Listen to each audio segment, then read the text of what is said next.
Hello, good afternoon, everyone, and thank you for coming to attend this session when the weather is so beautiful outside.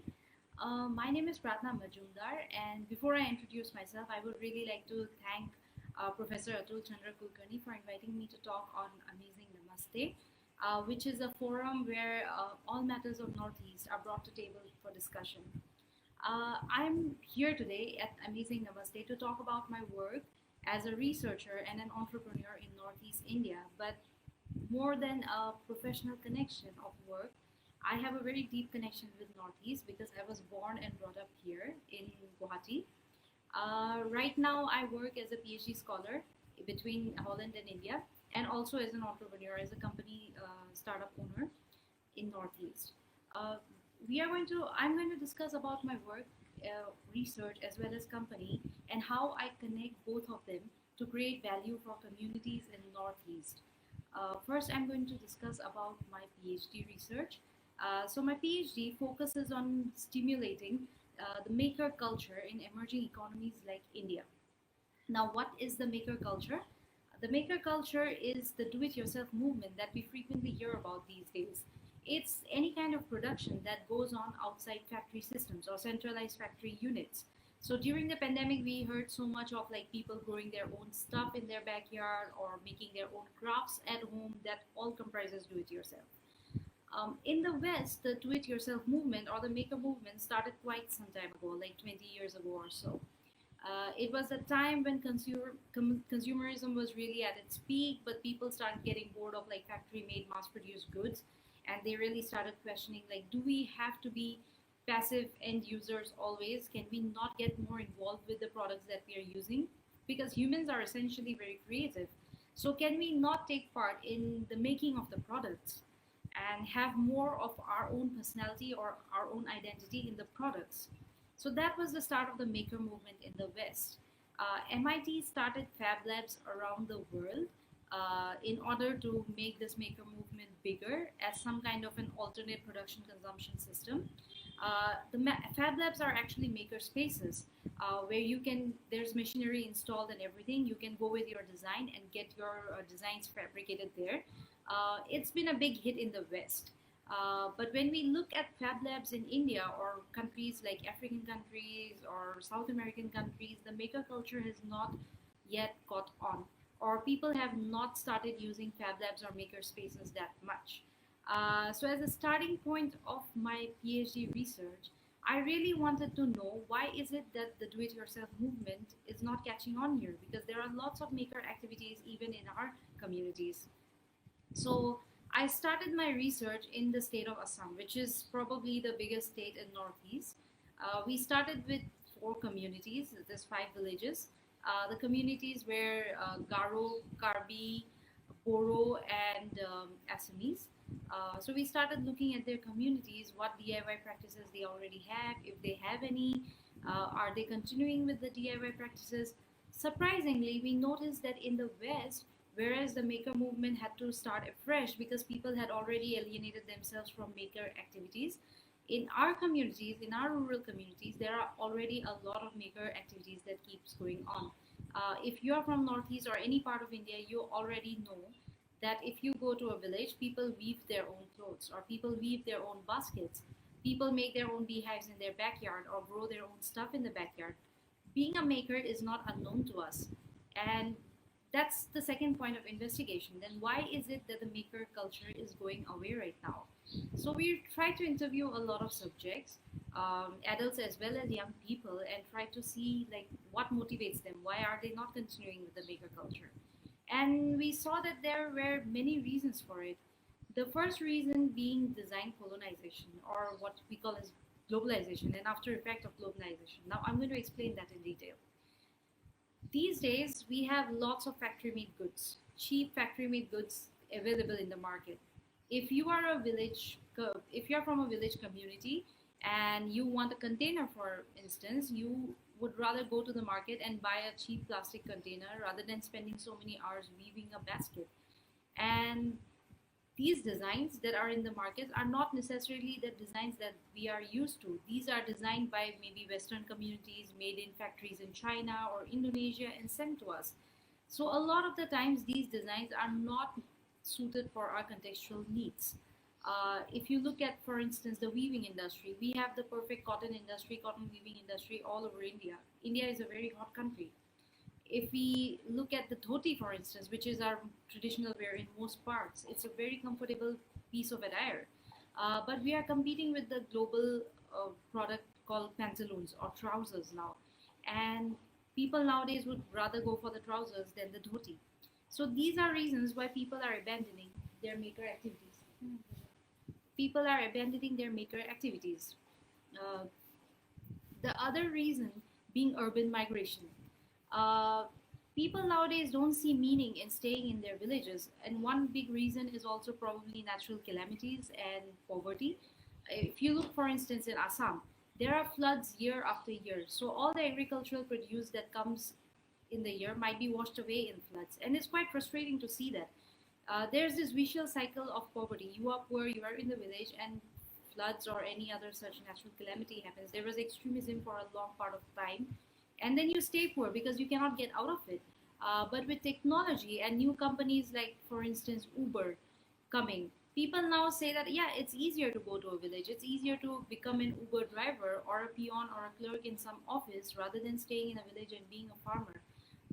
There's a big dislocation of labor from agricultural lands or villages into cities nowadays, and it's a huge problem. So when we interviewed our young respondents, most of them said that yeah, engaging in these activities is part of our tradition. Weaving is part of our tradition. Weaving is done by young girls and all, but it's not something that's going to give us economic independence in the long run. And they don't see incentive in engaging in it or learning in it anymore. Rather, they would spend time doing academics. It was a big Urban migration is a big vicious problem, what we also in research call as wicked problem. The solution is not simple, and it's also difficult to identify what the causes are. The last thing that we notice is something that is actually mitigable. So we observe that there is a big gap in these craft communities. These craft communities are working in isolation in villages. They do not have reach or they do not have connection with the markets that they are selling in. For instance, if I am a handmade paper producer in Assam, there's so much bamboo around in our environment. But if I'm making handmade paper and I want to say sell it in Western Europe or US, there's such a big disconnect. I don't know what product I should embody the paper in. What does Western Europe want to use, or what does Western Europe like to use? Those are questions that always remain unanswered. And what product? It's a big risk to make a product and sell it that doesn't sell. Second was a big gap in marketing, or you can say that there's between any production and consumption system, there's a big cycle or big chain, which involves, say, supply chain, distribution channels, marketing, advertising, branding, and these makers do not have the capacity to overcome that hurdle, overcome that hurdle and reach those markets. So it's a persistent problem. There are several programs these days. You might have all heard of it, like government programs like Skill India or Make in India or area block offices teaching skills to people in villages. There are also lots of NGOs working in this space in skill training and stuff. But the problem is not skill. They do have skills. The problem is that there's a big knowledge gap. They do not know what the market wants. They do not know how to overcome and reach the markets. Now, in the next part of my PhD, I really investigate into how we can make them re-adopt the maker culture that is going away because of several factors that I already discussed. But I'm not going to go into that part of my PhD because it's quite technical. I am rather going to go into my more exciting part of work, which is my company. So I and my Dutch co-founder, Lars Hoegewerp, started a company last year. Lars is also a founding partner in an architecture firm in Holland. We started a company with the mission that we want to foster craftsmanship in Northeast India using eco materials from Northeast India. We started, we launched our website in December 2020. Not really a good time because you know how pandemic was totally, disrupting our normal lives. But we have been doing well. We have been working hard. So with Zuko, the company is called Zuko, which you can check out is zuko.com. With Zuko, we have the vision that we want to bring back these craft practices. We want to bring back the use of these craft materials in Northeast communities. We are trying to tackle the last bit of problem that I discussed, that there is a disconnect between market and the maker. We at Zuko want to provide them a platform where they can sell. So we think that we aim to take part of everything else, like the supply chain, the distribution, the advertisement, the marketing, everything. What we want the use maker to do is to focus on making. They do not have to, take the burden of all these middle activities that goes on between production and consumption. The second part that Zuko wants to do is really the product design gap. What in this, when we tread into this territory, we are really careful because we do not want to give them finished designs because it's also kind of not respecting their sense of design and creativity. We don't want to do that. We do want to respect their own indigenous innovativeness or design or creativity. So what Zuko does is tell them what the market wants and give them a basic skeleton of design. And we tell them to fill it up with their own creativity. For instance, we can tell them that at the moment in Europe, nude colors are in, or minimalist products are in, or this kind of, or notebooks are in for handmade paper, or bullet journals are in. The rest of the stuff we leave it on to them as R&D to develop our products. In that way, we do have room for their creativity. We do respect their creativity, and also we have products that are easily sellable in Europe or US, for instance. So, filling these two gaps, we have also gone beyond now. We have also started investing in clusters to experiment with eco materials. Like, for instance, recently we started working with a cluster to experiment with silk textile, to incorporate other materials in the textile, like, banana fibers or bamboo fibers and stuff like that. How about mixing different materials, making a very nice textile that we can sell outside? So this R&D part is the most exciting part of Zuko that I think.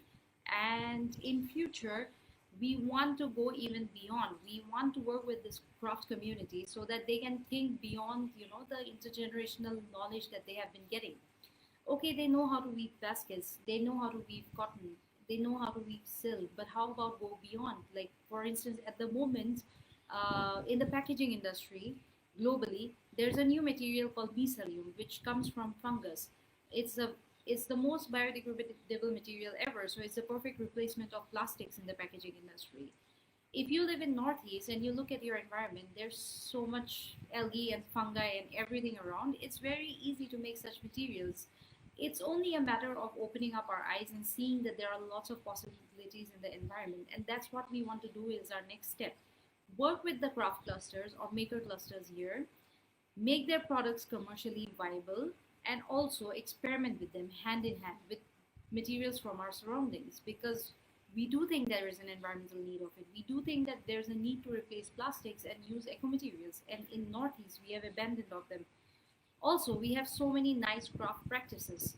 So with Zuko, we want to revive that craftsmanship, and I really do hope to network with good makers in Northeast so that we can all come together and build sort of an innovation network, sort of. Um, it's being artsy and all is nice, but we do also have an environmental need right now of climate change and pollution and all, that we need to switch to nicer materials or cleaner materials now. And if you're attending this talk and you think that you can collaborate with us or work with us, or you have any questions about our work, we will be more than happy to answer it.